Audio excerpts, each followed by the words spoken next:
All right, well, anyway, it's 12:15. Just as good an alarm we noticed. So we need to get started.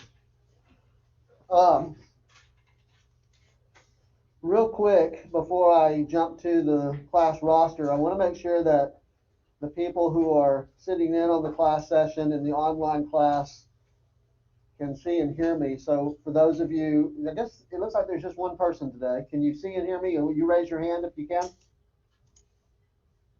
Who's with me? Amin? Can you see and hear me?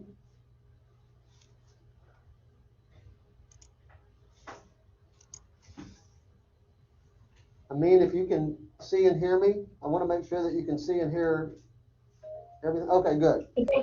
Yes. Okay, thank you. I just want to make sure it was working. All right. Okay. Okay, so let's jump right in. We've got a lot to do today. Let's call the names on the roster here real quick. Araceli? Am I saying your name right? Araceli? Araceli. Okay. Again, it may take me a few more times, but I'll get it eventually. Okay. Araceli is here. Doreen Bonio. Okay. Miles Busby. Okay. Christian Bustamante. Okay. Felipe Duzon. Okay. Christopher Garcia. Taylor Haman. Heyman. Okay. Al Keen. Okay. Maximilian Nelson. Javier or Xavier Nouveau. Joshua Nieto. Darian Rodriguez. Yunuin Vasquez Queja. How do you say your first name? Juan. Junuin. Junuin. Junuin. Okay. You may have to correct me once or twice again, but I'll get it right eventually. Okay. All right. Is there anyone who I missed? Junuin.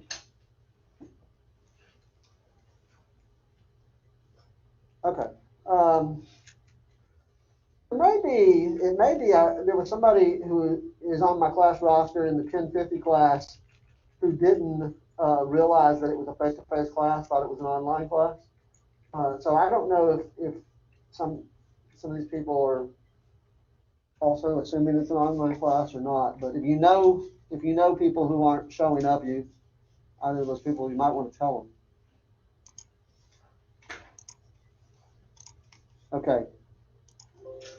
We've got a lot of material to cover in today's class session, but I want to take just a couple of minutes and give you an opportunity to ask questions. I think I encouraged you to read through the documents on the course website, and particularly the course syllabus from top to bottom. Make sure that you are familiar with everything, that you understand everything. I said we could take a couple of minutes at the top of today's class session to clear up any confusion. If you have something you want, yes?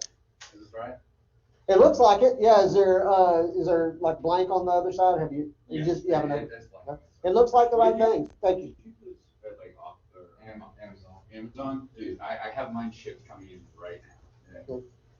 Yeah, and I remember we talked about that in this class on Tuesday, and I said I forgot to mention it in the 1050 class, and then I forgot to mention it to them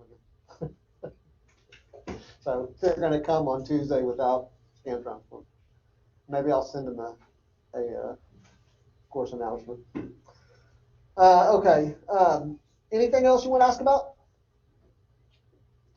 Speaking of the other class, is there anybody sitting here in the classroom, or now we have a couple of more people online too? Is there anyone who's also taking the federal government course with me this semester? Anyone in here? If you're online, raise your hand. If you're in the federal government course. I guess not. Okay. Anything else? It's not your absolute last opportunity to ask, but as I like to say, it's a good opportunity for you to ask. It may be the last time I will open the floor for questions about this. I'm sorry?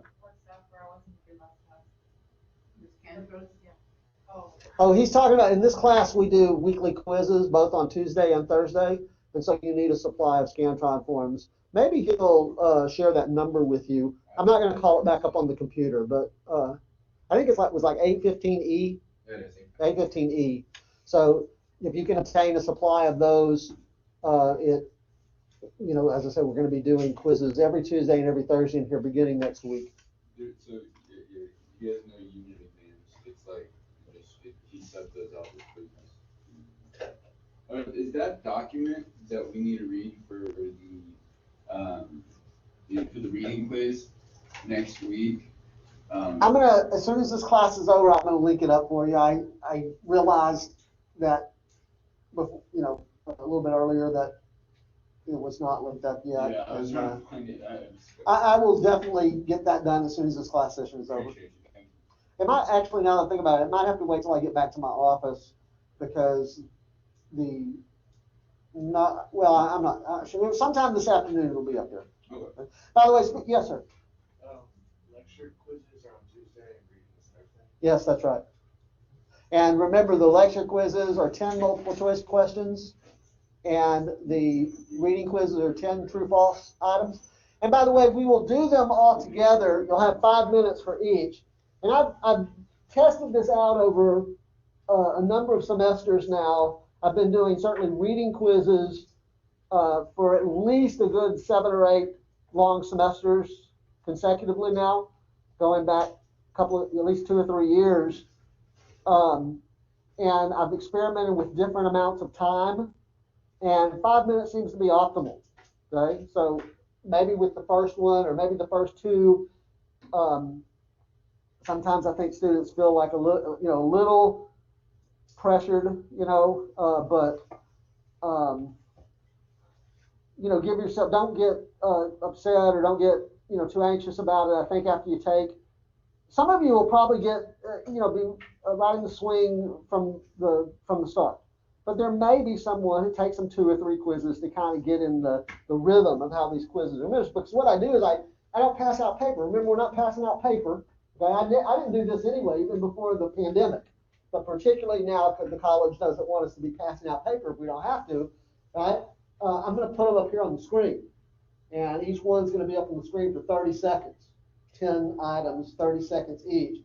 And like I said, some of you may think your initial reaction may be, oh, that doesn't seem like a lot of time, but I've experimented, tinkered a lot with the timing on these things, and 30 seconds seems to work. I see people do this all the time when we do these in the face-to-face classes. They have their pencil, and the thing comes up on the screen, they read it, and they answer, and then they put their pencil down, and oftentimes many of them are just sitting there and waiting for 15 or 20 seconds for the next one to come up on the screen. Okay, because it advances automatically. Okay? But I just want you to have some idea of what to expect when you come in on Thursday, okay? Or Tuesday and Thursday. Tuesdays and Thursdays. Is the reading quiz the same way? You just put them up 50 seconds or 30 seconds each. Yeah, so the whole process takes 5 minutes. All right, one last thing before we jump into material. I think I told you that by the next time that we meet, today is on Tuesday, I told you the next time, by the time we meet on Thursday, I should have at least the first core competency ready to go. And true to my word, I managed to get that finished this morning for you guys. And here is just some general information about the core competencies here, but the actual assignment instructions are in this document. This is a PDF file. Those of you in the online class have a very similar setup. In fact, it looks identical. Okay? You're going to write your essay, and you're going to use this link for Turnitin to get submitted. Some of you are nodding your head. I'm assuming that means you've done that before and you know what to expect. If you've never done it before, it's very easy. It's not complicated at all. Okay? But read through the instructions document. If you have any questions, I'm happy to answer those for you. But you can begin that anytime. It's not due until February the 27th. But why wait? Why put it off? Get it done. Not, these are the kinds of, this is the kind of assignment that I wouldn't recommend that you try to do all in one sitting. Okay, pace yourself, spread it out over 6 weeks that you have now, or almost 6 weeks now to get this done.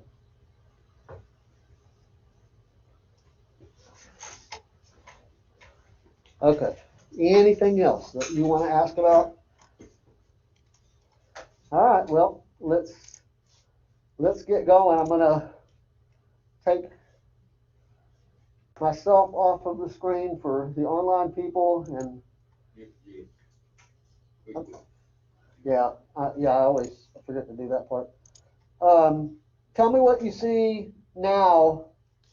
Those of you who are in the online class, do you see a slide?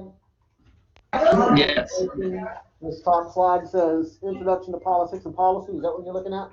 Yes. Okay, thank you. Again, here, at least early in the semester, I want to verify for the benefit of the online people that they're seeing what I think they're seeing. Okay? All right, so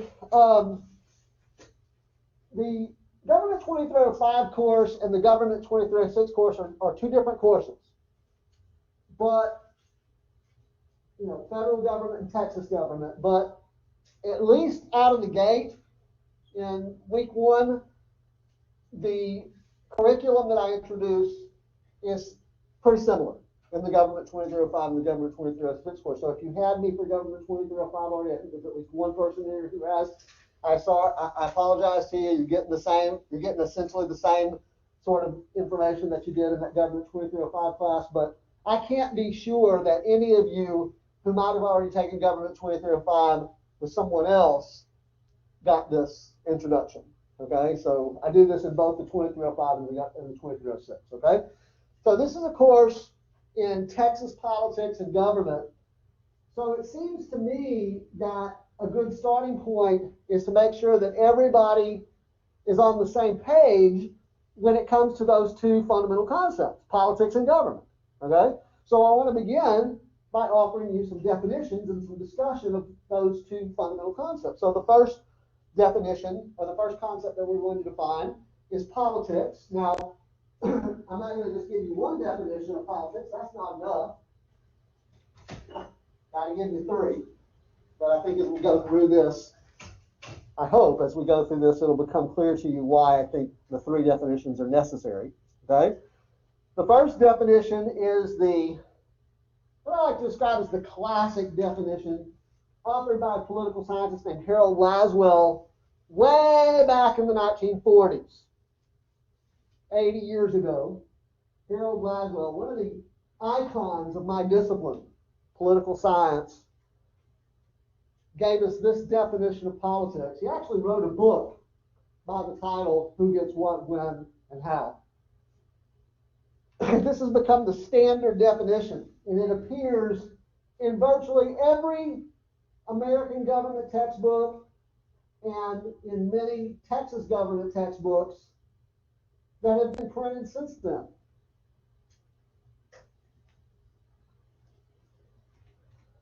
And you know what? It's pretty easy to commit to memory.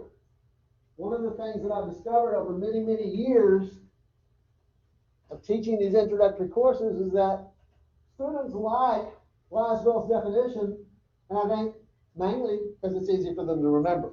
When you come in on Tuesday for that first lecture quiz, and you see the question up on the screen, if it's one of the questions that comes up on the screen, if you see Harold Laswell defined politics as A, B, C, D, E, you're going to immediately go to this because it's so easy for you to remember. In fact, Laswell's definition is so easy to remember. It's been used so often, repeated in so many textbooks, that it has really become cliche. And like a lot of cliches, they tend to lose their meaning, at least over time. If you're like me, oh, I'm sorry for that. If you're like me, maybe you have you have a challenge understanding the meaning of cliches. years ago when I was living in Central Texas, I lived next door to a man named Gene. Can't remember his last name. My children called him Mr. Gene. His children are often do these days, call adults Mr. or Miss and then their first name. At any rate, Gene talked almost exclusively in cliches. I would have a conversation with him and he would just be stringing all these cliches together. And I had no idea what he was talking about most of the time. I just said, okay, sure, Gene. He would say things like, well, William, you got to dance with them that brung you. You know what? You never heard that one? You got to dance with them that brung you. You gotta dance with the people. Wait, I can't do the math, huh? Wait. Well, he's a good old Texas boy. So you understand maybe his English usage was not, perfectly grammatical. He said, you have to dance with them that brung you. I don't want to digress too much on that cliche. My point is that I actually think I know what that would mean. But many of his cliches, I had no clue what he meant. And I think Laswell's definition is kind of like that. It's easy to remember. You're going to remember tonight as you're trying to fall asleep. It's going to torment you. You're going to be trying to go to sleep and you're going to be hearing that phrase, you got to dance with them to bring you. At any rate, easy to remember, but it sort of leaves us scratching our head and thinking to ourselves, oh, okay, but what does that mean? Right? So that's why I introduced the second definition. This definition was offered by a political scientist named David Easton in the 1960s, also quite a long time ago. And it is also pretty commonly used in textbooks and so on, not maybe as much as Laswell's, but pretty widely used. He defined politics as the authoritative allocation of values.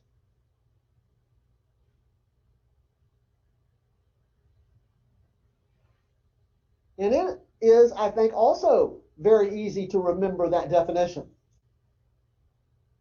Whereas Laswell's definition is cliche,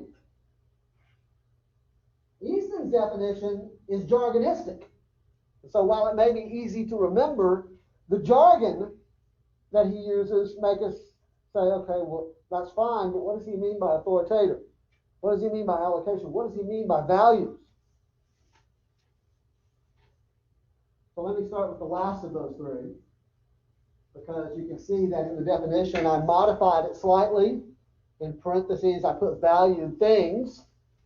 That's my modification of Easton's definition. But I don't think Easton would mind. In fact, I think he would be quite okay with that. The reason that I make that modification is because I think Easton wants us to think about this concept of values in a concrete, even material way. For a lot of us, when we hear that word values, or we think about the concept of values, we tend to think about these sort of nebulous concepts, right? These abstractions, like honesty and integrity and compassion and charity and and so on, right? And those things aren't wrong, even in this context, but I think it's harder to get where we need to go thinking about the concept of values that way. So just with this slight little modification, the authoritative allocation of valued things, what I hope is that our brains begin to think in more material or more concrete ways. So I'm going to suggest to you that there are any number of things of value in our society. By the way, the question about who values these things, the quick answer to that is the members of society. Doesn't mean that every single individual in society values these things the same. Some people value it more,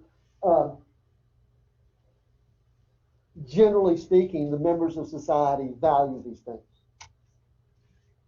So what's one material or concrete thing that we could, if we were going to develop a list of valued things, what's one material or concrete thing? But I'm going to suggest one to you in the interest of making some progress here, because I think this is where Easton, if he was with us today, he would take us with him. About wealth. Is wealth something of value?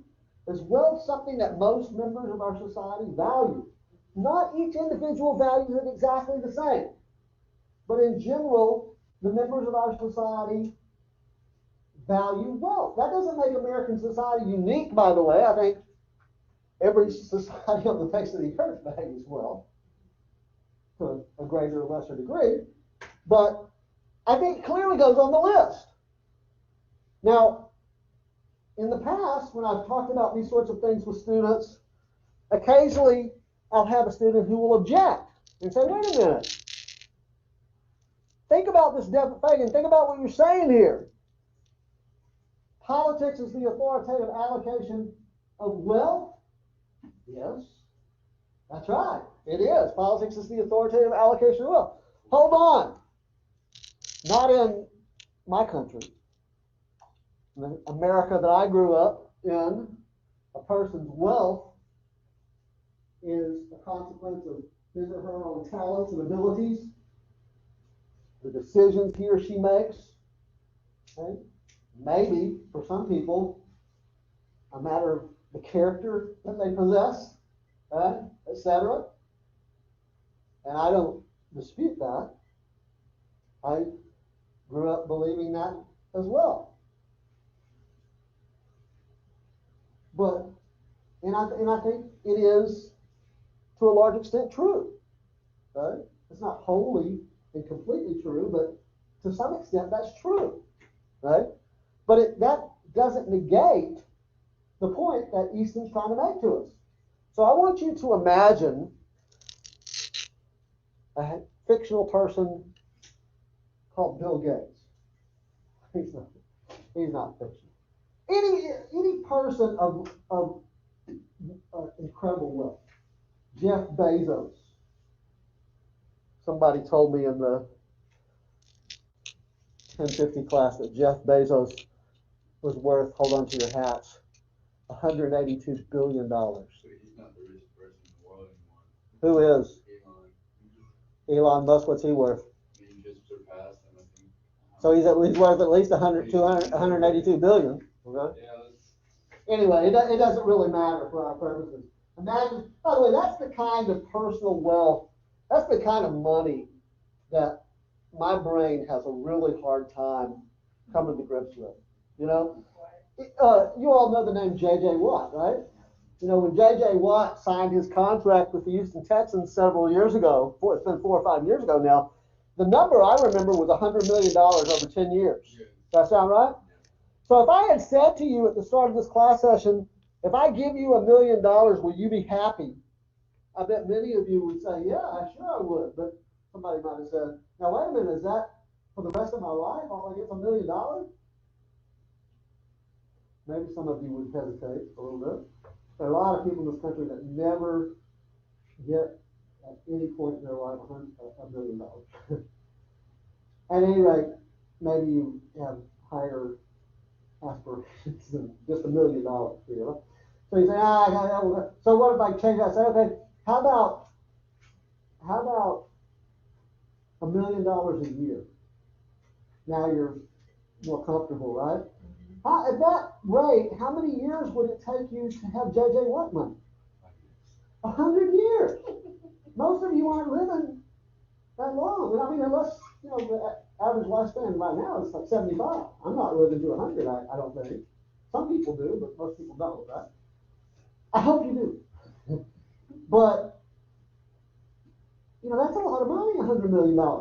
Now, how many years would it take you, and let's just use an easy number, instead of 182 billion, let's use 100 billion. How many years would it take you to get to Jeff Bezos' money? like 10,000. Well, I don't know anybody that's living that long. I think it's $100. Yeah. that's why I say it's really hard for me to get my brain around that kind of personal wealth. It's hard for me to really understand. It's a lot of money, but back on track. Okay, my point is that someone might object and say, wait a minute, the government didn't give Jeff Bezos $182 billion, or the government didn't give Bill Gates $100 billion, or whatever he's worth, or Warren Buffett, whatever he's worth, or Elon Musk, whatever he's worth. Government give. Well, I'm not defining government, I'm defining politics, first of all. That's number one. And number two, it doesn't mean that it's a direct allocation. In other words, the word allocation means to determine who gets it. In this context, it means to determine who gets it. That's one connection between Easton's definition and Laswell's definition. Laswell says the process of determining who gets, right? Easton says the process of authoritatively allocating. That's who gets, right? So the government doesn't directly allocate that money, and the political system doesn't even directly allocate that money. But I want you to imagine, go back to my original example, imagine Bill Gates, he earned his fabulous fortune, or made, pick a more a more neutral word, right? He made his massive personal fortune largely as a result of his role in creating Microsoft, right? Now, I really don't know his story to what extent. I think he was at one point a code writer, right? I don't know. He shared, the development of Microsoft was not a single-handed Bill Gates project. There were other code writers involved as well. But just to simplify things, imagine that Bill Gates had come up with this code, and he lived in some other political society other than the United States. There could be other ones that it would have worked for him, but imagine, I'll be more specific, imagine he lived in those days in the 1970s in the People's Republic of China, where the laws did not respect intellectual property. I'm talking specifically about copyright. How many copies of Microsoft do you think he would have sold? A handful, and then everybody else would have just pirated it. And we wouldn't know the name Bill Gates today. Everything else is the same. His talents, his abilities, his ingenuity, his mastery of writing computer code, his mastery of marketing strategy, what else Bill Gates might have working in his advantage. The fact that he lives in a society and he developed this product in a society that values personal property, the accumulation of wealth, personal wealth, and intellectual property. Don't underestimate that, because computer code is intellectual property. And you can copyright. And that means that you can have a monopoly on that product, at least for a period of time. And you can earn monopoly profits as a result. In that sense, the political system did allocate a massive personal fortune to Bill Gates. Do you understand what I'm saying to you? Okay? So it's not in a direct sense necessarily. It could be, but it's most of the time probably not in a direct sense that we're talking about. Now, we don't just have to talk about the allocation of wealth. We could take anything of value and plug it into this definition, and it would make sense. By the way, before I finish with that point, let me just ask you, is there ever a political debate in your lifetime? Can you think of any time there's been a political debate, discussion, conflict over the question of who gets wealth? It is, to a large extent, what our politics is about. Right? Sometimes it's debated in clear and unequivocal terms. You got people like Bernie Sanders out there who want to make that. Everything is about the distribution of wealth for Bernie Sanders, right? You got others who are a little bit more nuanced about the way that they discuss it, the way they talk about it, but it is at the very center of our politics, certainly our national politics, the question of the distribution of wealth. But as I started to say, we could take anything and plug it in there and it would make sense. So, for example, education. Is education a value too? So, politics is the authoritative allocation of education? Does that make sense? Well, again, let me ask you, do we ever have political debate, discussion, conflict in our society about who gets education, when they get it, and how they get it? Yes, we do. How many of you, quick show of hands, how many of you have taken an economics course? Oh, wow. That's music to my ears, or my eyes. So somebody will be able to answer this question for me. How do economists define a free good? What's a free good? That's like I would think in an introductory economics course, like the first thing right out of the gate. What's the difference between a free good and an economic good? Free good is from the buyer himself, No, not exactly. No, that's not really what the economists are talking about. An economist will tell us that an economic good has alternative uses. Okay? A free good then is not an economic good. It doesn't have alternative uses, presumably. Okay? So one of the ways that economists try to get at this, like economics professors try to get at this with their students, is to say, give me an example of a free good. I've done that, by the way. I used to offer microeconomics classes, and my experience when I would ask students to give me an example of free good, the usual answer that came back, first thing that came back was air. Is air a free good? Does it have alternative uses? Sure it does. We can use it to breathe, right, and sustain life, or we can use it for storage space for toxic chemicals. We can dump toxic pollutants into it, and obviously the more we use air to store toxic pollutants, the less breathable air we have. By the way, does air, or at least air quality, ever become the subject of political debate, political controversy, political conflict, political discussion? Yes, of course. It is a valued thing. Clean air, or maybe just air quality. And it has to be allocated. And some people get relatively more clean air, and some people get relatively less clean air. Maybe depending on where they live, what kind of representation they have in government, right? So I hope, we can go on with examples, but I don't think we really need to. I hope the point's becoming clear. Anything that we value, something, again, think materially, think concretely, anything that we value, we could plug into this definition and it would make sense. Politics is the authoritative allocation of wealth. Yes. Politics is the authoritative allocation of clean air. Yes. Politics is the authoritative allocation of clean water. Yes. Politics is the authoritative allocation of education. Yes. And so on. I would like you to imagine a primitive island tribal community, society, somewhere in the remote Pacific Ocean. We are unaware of the existence of this island tribal society. They are unaware of us.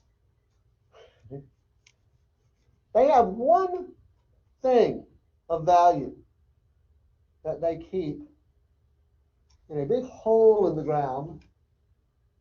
And every day, whatever, use your imagination as to what it is, right? But every day, the members of this island community are permitted to line up, queue up, as our British friends say. And when their turn comes, by the way, nobody breaks the queue. Right? Nobody cuts in line, as Americans would say. The British would say breaks the queue, right? They line up, and when their time comes, they're permitted to dip into this hole and take out as much as they possibly can and cart it back to their individual family dwelling and consume it until they're satiated. And then the next morning they do it again. And then the next day they do it again and again and again, day after day, week after week, month after month, year after year, maybe decade after decade. But you've lived long enough to know that at some point what's likely to happen.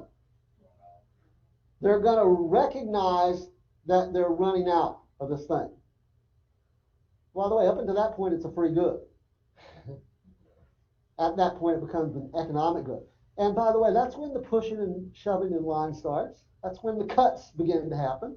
The biggest, strongest members of the community push their way to the front. I'm not physically. They take as much as they want and leave slim pickings for the rest. The law of the jungle. The strongest survive, right? On the other hand, maybe the members of our island community have developed more civilized notions,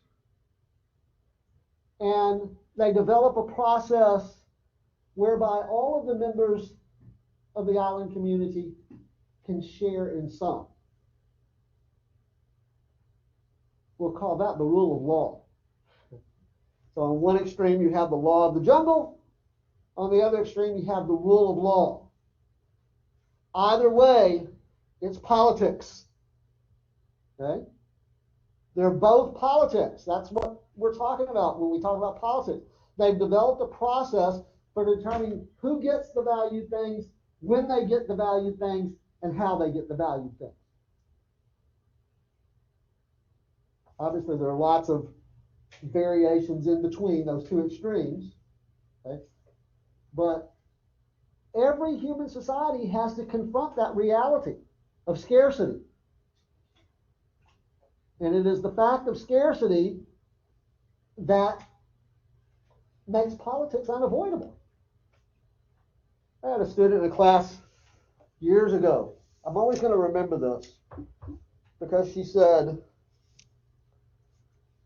after a similar discussion, she said, well, that's not right. I said, what do you mean, my description's not accurate, or you don't think that's fair? And she said, no, I mean, I think it's not fair. It shouldn't be that way. And I said, I don't think she liked this part of it very much. I said, well, don't be so naive. If your notion is that, as hers was, that politics should be about doing what's right for everyone, I say to you, grow up. Stop being so naive. If anyone can ever tell me what is good for everyone, I will retract that statement and say I was wrong. But beyond some very, very general notions about, well, the country should be at peace and it should be prosperous, everybody can agree on that. It's what political scientists call a valence issue, something everybody agrees on because it's so universally accepted. But beyond that, if I was to say, okay, how do we promote prosperity and how do we keep the peace, that unanimity begins to break down very quickly. In fact, it may be difficult in many cases, next to impossible, to even get consensus on how we do those things. So the truth of the matter is that the things that we value as a society are scarce, and so there has to be some process for allocating them. So you can see, I think you probably can, see the connection between Easton's definition. They're saying the same thing, aren't they? They're not saying something different. The allocation in Easton's definition is the process of determining who gets it in Laswell's definition, and the valued things in Laswell's definition are the what in Easton. Excuse me, I said that backwards. The valued thing in Easton's definition is the what in Laswell's definition. Okay? Now, I'm going to give you my definition of politics, not because I think it's better than the Laswell definition or the Easton definition, I'm not that full of myself. I probably should be embarrassed to even include mine up there with Easton's or Laswell's. These two icons, as I said, of my profession. But I offer you this definition because I think it says explicitly what we can only infer from Laswell and Easton's definition. So the first thing I want to draw your attention to is the word competitive. If everything that we've said up to this point is accurate, and it is, then politics is going to be a competitive process. If the things that we value in society are scarce, see, it says it explicitly here, scarce, all right? Scarce resources, valued things. What? So if the things that we value have value because of their scarcity, then people are going to be in competition with one another over these things. And there has to be some process for determining who gets them, when they get them, and how they get them.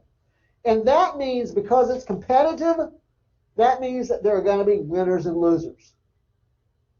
And again, if that's something that doesn't sit well with you, you're uncomfortable with that idea, again, because maybe you have this idea that politics should be about what's good for everyone, you're just going to have to accept it. Because it's the reality. In politics, there are winners and losers. Now, it doesn't have to be an absolute kind of thing. Some people call it a zero-sum game, where someone or some group wins absolutely everything and the other group none.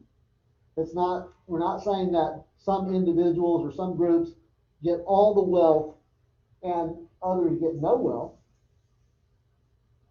or all the education and no education, or all the clean air and no clean air. Right? That's not what we're saying. It's not absolute winners and losers, but we certainly can think about it in relative terms.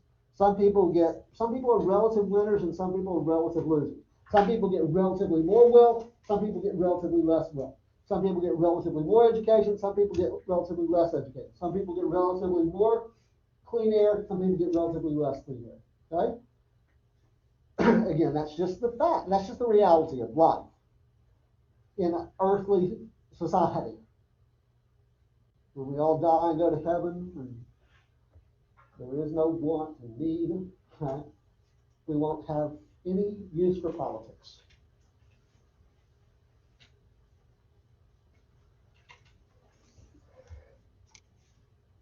There's one other thing that this definition explicitly says that you can only infer. In fact, it's only after quite a bit of reflection and discussion that you can infer this. So I go ahead and state it explicitly in the definition. It's politics is the process whereby a society determines its priorities. The way that we allocate wealth, the way that we allocate education, and all these other things of value says something about our priorities.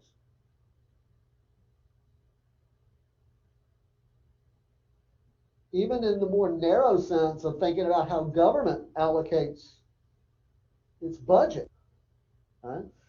If I gave you the assignment to go find a budget of the United States, a copy of the budget of the United States for fiscal year 2020, and assuming you could make your way through that very thick document, many pages of document of government outlays and appropriations and so on, you could come away with some understanding of our priorities as a society, at least as articulated by our government in Washington. For example, if you could conclude that the government is allocating more budgetary resources to defense operations than to human services or environmental initiatives or whatever the specifics are that you're looking at, you could reach some conclusions about our priorities as a society. As articulated through our elected representatives. I do understand, appreciate that many people believe that that connection is not as between the members of society and their elected representatives is not as direct as I'm making it sound. Okay, so those are your three definitions of politics. Now let's move on to government. I want to begin, this is our second major concept that we start off with this in this class. I want to define government, or I want to say that many textbooks define government as the legitimate use of force. That is something that is very commonly found in introductory government textbooks, but as you might expect, I have some issues with defining government that way.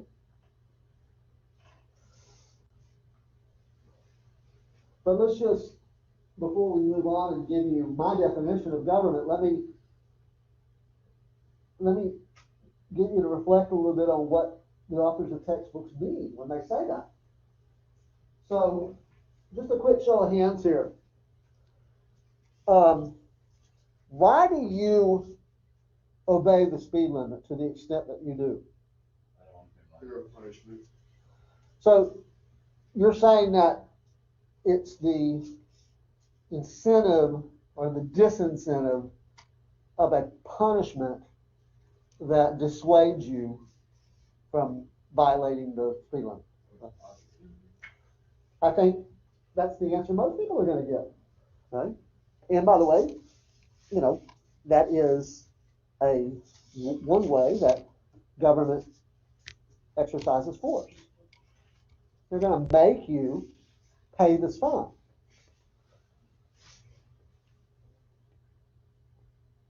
But that really just shifts the burden, right? Because the next question I'm going to ask you to consider is, well, why do you accept the fine? Why do you pay the fine? Oh, because if you don't, government will ratchet up the force on another level, right? Maybe they come and put you in jail for a while until you kind of see reason and agree to pay your fines, right? Why do we accept government's use of force as legitimate? Well, I mean, the way I'm thinking about it is like you don't fight the hand that feeds you. I mean, like they supply like public services and Well, that's very highly evolved thinking on your part. There was no less a person than former U.S. Supreme Court Justice Oliver Wendell Holmes, who was once asked, according to the story that we don't know if it's apocryphal or true, I guess, I suspect it's apocryphal, but one of his law clerks asked him, don't you hate paying taxes? And he said, no, sonny boy, I love paying taxes. With them I buy civilization. So there is that aspect of it. And so, I would say you're probably in a minority, though, unless people are pressed. I think sometimes when people are pressed, they can get there. But to so quickly recognize that you're getting something for what you're paying, there's a lot of places that don't offer what we offer. Yeah, no, I agree with you. Well, but there's something else there because, as I said, most people don't really go there. Yes, sir. There's also kind of like a general morality of it, because like speeding morally can be wrong because you can cause danger to others, and they realize that, and they should, pay their fine because morally that would be the right thing. Oh, so as a logical creature, you're concluding that it is actually a good thing to allow the government to control people's speed when they get behind the wheel of a car. But like you see some benefit in it for you, but also the other members of society. This is a rational conclusion that you're reaching. Again, some people probably do think about it that way.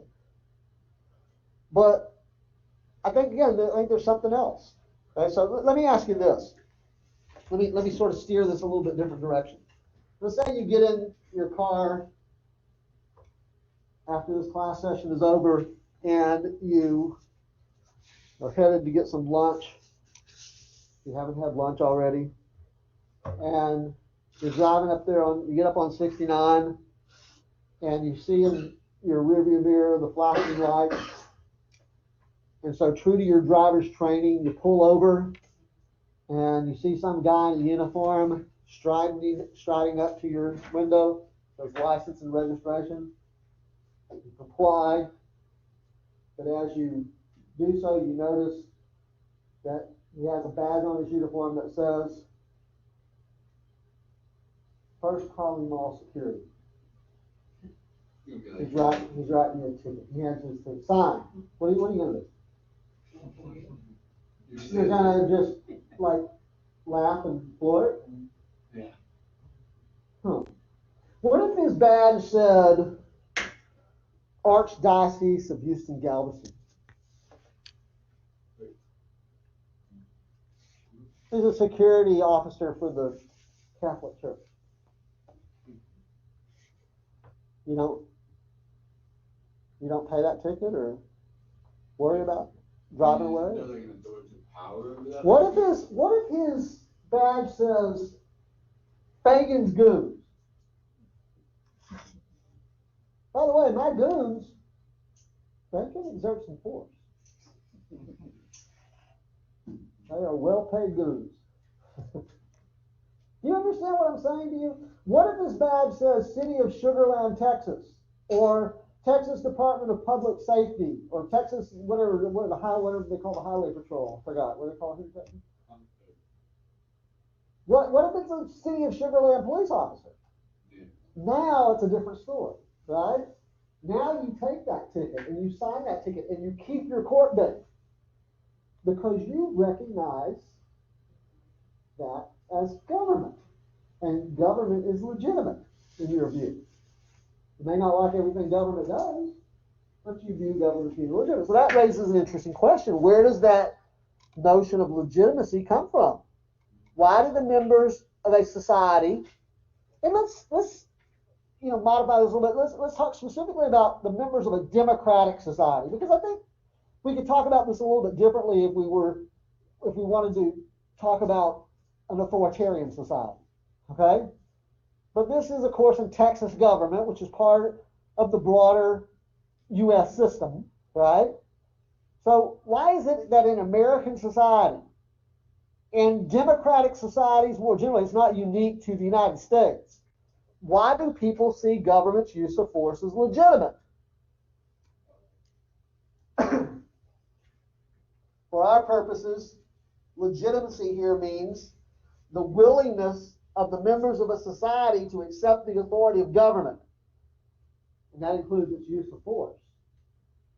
Willingness to accept the authority of government, its decisions and actions as appropriate, and thereby binding on the members of society. Why do you see the City of Sugar Land's authority as binding on your behavior to control your speed, but not First Colony Mall, or a private business, or the Catholic Church, a religious institution, or William Fagan, a private citizen? Why do you not recognize those as having legitimate authority, but you do recognize government as having legitimate authority? All the things that you all have said to me, I think, are true, but ultimately, I think it's simpler than that. We have, somewhere along the way, picked up the idea that government's authority is legitimate because ultimately its authority comes from us. Right? You know those three little words that open the Constitution?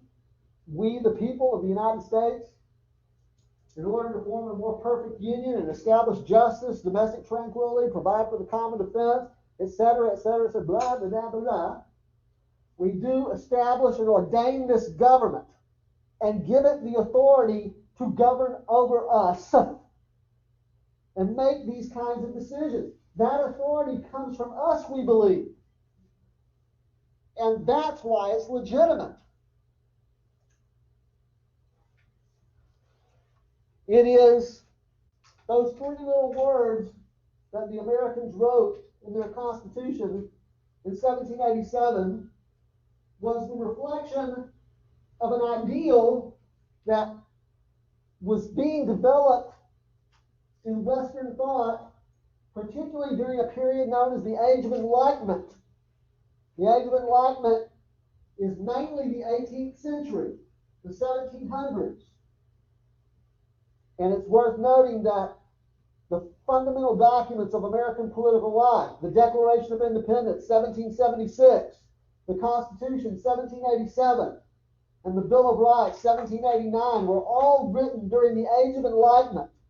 And they reflect Enlightenment principles and Enlightenment ideas. And one very important Enlightenment principle and ideal for us is this principle of popular sovereignty. You know, up until that time, Westerners, think Europeans, had believed that the king got his authority from God. Heard of the divine right theory? The idea that the king gets his authority from God. By the way, if I'm king and I get my authority from God, who are you to challenge me? Because if you challenge me, you challenge God. And what a perfect defense of absolute rule that is. Well, the Enlightenment thinkers came along in the 1700s and said, he gets his authority from God. The king gets his authority from the people. Now, we don't have a king, obviously, but more generally, government gets its authority from the people. Okay, so that's the notion of popular sovereignty. The people ultimately have political authority, not the individuals in government. So the related concept then is the consent of the governed. The decisions and actions of government are considered legitimate only when government derives its authority from the consent of the governed. Thomas Jefferson, the author of the Declaration of Independence. By the way, did you know that Jefferson wrote his own epitaph on his tombstone at Monticello? You didn't know that. Have you ever been to Monticello? When I was taking History 1, I got to see like a virtual thing. If you ever have an opportunity to actually visit Monticello, it's worthwhile. Right? It's very good. You know where it is? In Virginia. Yeah. Three things he identified as his most significant contributions to the new nation, the United States, and to the world. Anybody know what they are? The founder of the University of Virginia, Jefferson was absolutely committed to education. Thought it was critical. Right? Founder of the University of Virginia, author of the Statutes of Religious Freedom for Virginia. Jefferson is the main person who argues for separation of church and state. Okay? And third, author of the Declaration of Independence. Those are his three. In his view, nothing on there about his presidency, nothing on there about the Louisiana Purchase, nothing on there about his scientific contributions. Jefferson's mind, he believed that those were his three most significant contributions and worthy of inscription on his tombstone. So if we could ask Mr. Jefferson, with that in mind, to dig him up and bring him up in here and ask him the question, Mr. Jefferson, why do we have government? I'm convinced that he would be so sad. His shoulders would sag, his back would curve, his head would slump, and he would say, you haven't read my declaration. Because he tells us in the Declaration of Independence, in a very concise way, why we have government and where government gets its authority from. We hold these truths to be self-evident, that all men are created equal and endowed by their Creator with certain unalienable rights, that among these are life, liberty, and the pursuit of happiness, that to secure these ends, governments are instituted among men. That's why we have government, that to secure these ends, these rights, deriving their just powers from the consent of the governed. That's where government gets its authority. It derives its just powers. It's legitimate. Substitute for the word just, legitimate. It derives its legitimate powers from the consent of the governed. Not from God, okay? Not from power or force, but from the consent of the governed. So these two concepts are closely interconnected and are critical concepts for us in understanding the American system, which includes the Texas political system.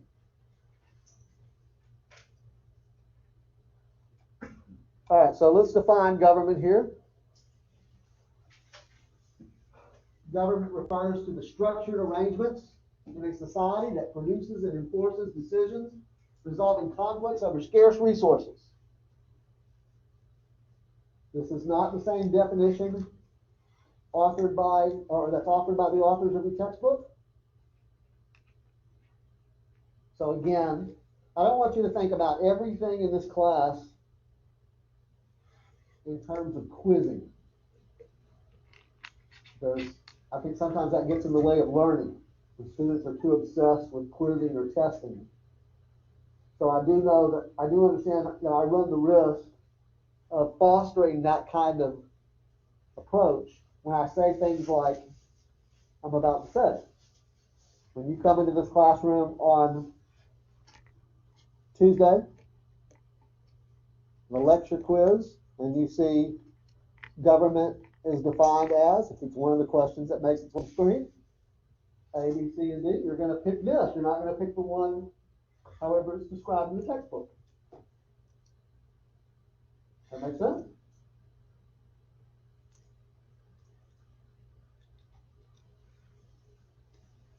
Okay, but again, quizzing aside, I think I need to emphasize why I think this definition is useful. So first of all, starting at the very end, you see the connection here between the definition of government and the definition of politics, because in our discussion of how we define politics, we talked at length about the fact that it's the scarcity of resources that creates a need for a political process. So you know by intuition that politics and government go together. I mean, I think not just as students in this class, but just as intelligent individuals. You know, really almost by intuition, that there is a intimate connection between politics and government. But one of the points that I want to emphasize to you is that they're not the same thing. Politics and government are not the same thing. The political system and government are not the same thing. We call this course Texas government, but I think it would be better labeled the Texas political system. If you looked at the course syllabus before you came to class today, particularly the last several pages where all the topics are listed, you saw topics listed there on the Texas legislature, the Texas executive branch, local governments, okay, the Texas judiciary. So we do talk about in a systematic way government in this course. But there are a lot of other topics on that syllabus that are not specifically government. There's a topic on the Texas political culture. There's a topic on political parties and interest groups. Political parties, by the way, are not government. They're external to government. You see what I'm saying about the concept of political system or politics is broader than the concept of government. There's a connection there, but government is smaller, so to speak, than the political system. I said you know almost by intuition. You probably also know by intuition that what I'm saying about them not being synonymous is true, because many of you probably recognize that there are politics in a lot of other kinds of institutions that aren't government, right? There's politics in sports. There's politics in education. There's politics in churches. There's politics in Little League Baseball. That's one of my favorites. I used to be, when my son was little, intimately involved in Little League Baseball. And trust me, if you don't have the personal experience, you may be able to appreciate this. Just, oh yeah, it makes sense, but the extent to which Little League Baseball is immersed in politics is incredible. Which teams get the best players, which teams get the best practice facility, which teams get to pick the name of the team, whatever they compete over, right? Now, I'm talking about just not what they compete over, irrespective of the competition on the field. There's politics in marriages. Virtually every human institution has some sort of political aspect to it.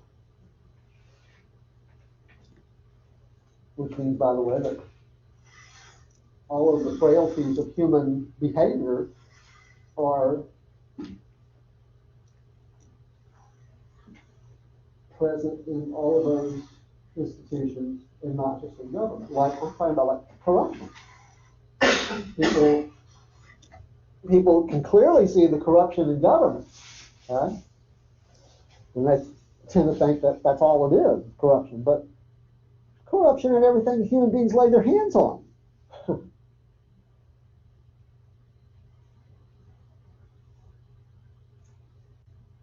So politics is the bigger term, government is the smaller term. So that's number one. You can see the connection between the two, but we keep in mind that they're not the same thing, right? The other thing I want to point your attention to is that use of the term structured arrangements. And what I really mean by that is just that it's not random. Government's not just random thing. There's some structure and form to it. We tend to think about in our society, and I think, again, this is not something that's unique to the American system, certainly in democratic societies, but I think in other kinds of systems as well, people tend to think about government in terms of structures and institutional arrangements. We think about institutions like the Congress and the presidency and the courts and the bureaucracies and so on as institutions. And it's certainly correct to do that, but I also want you to recognize that it doesn't have to be. So imagine some sort of society that's governed by warlords, where you have this warlord who has these very loyal henchmen, and they are heavily armed, and they go out and enforce what they choose to enforce in their zone of control. That's a form of government. But it's not structured in any real sense, or it's not institutionalized in any real sense. Certainly in the early 21st century, and certainly in democratic societies, most of the time we're talking about some sort of institutionalized arrangement. Okay? All right, questions or comments over any of that? All right, so the last thing we can touch on here real quick, I'm not going to go into a lot of detail on these points, is oftentimes it's helpful to us to use adjectives to label a system of government so that we can make comparisons or draw contrast with other systems of government.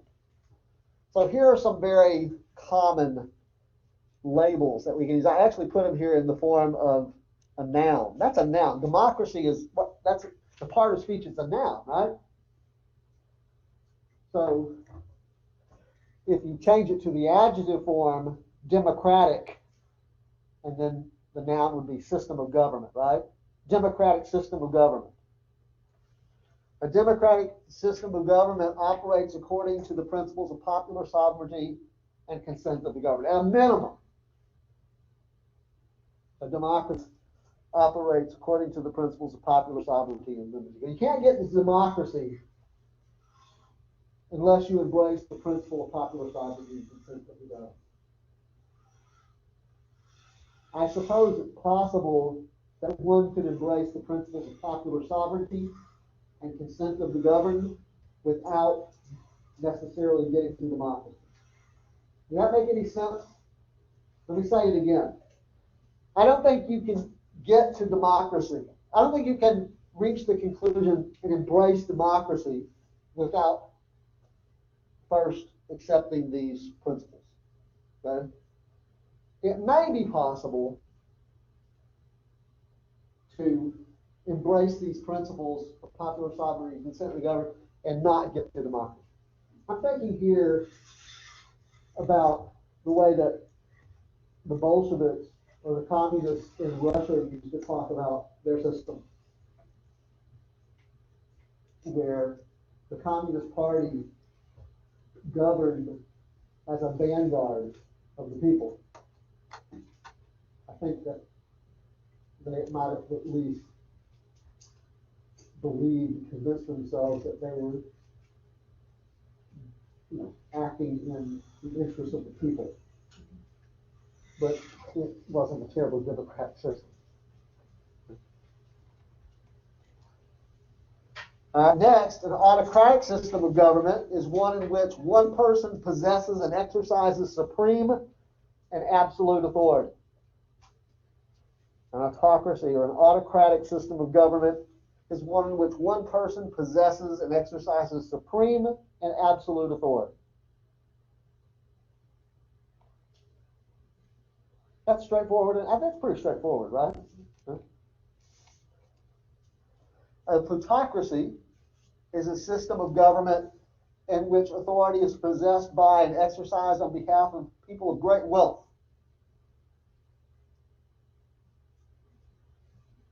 I think most political scientists who study the American system would say that the American system is a democracy, but I do want you to be aware that there are some people out there, particularly people who have agendas, political agendas, who are active in politics, who might tell you that our system is a plutocracy. That's what they see.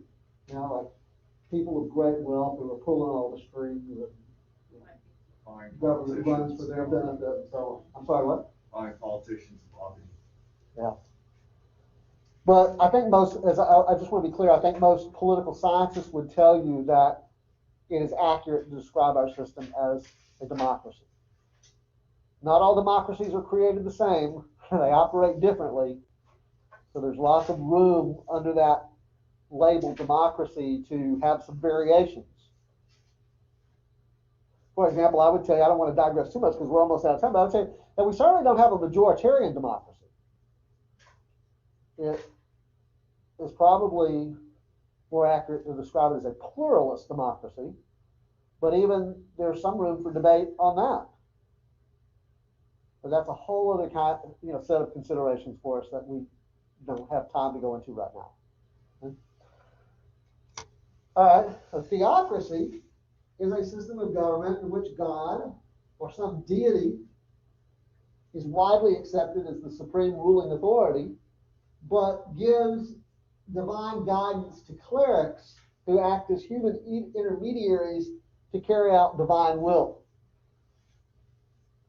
Maybe some people would point you to, I'm not going to do this because I don't want to show ignorance, because I'm not an expert on this, but I guess some people would probably point you to the Islamic Republic of Iran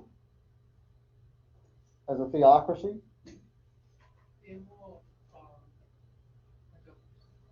I'm sorry? They're more autocracy.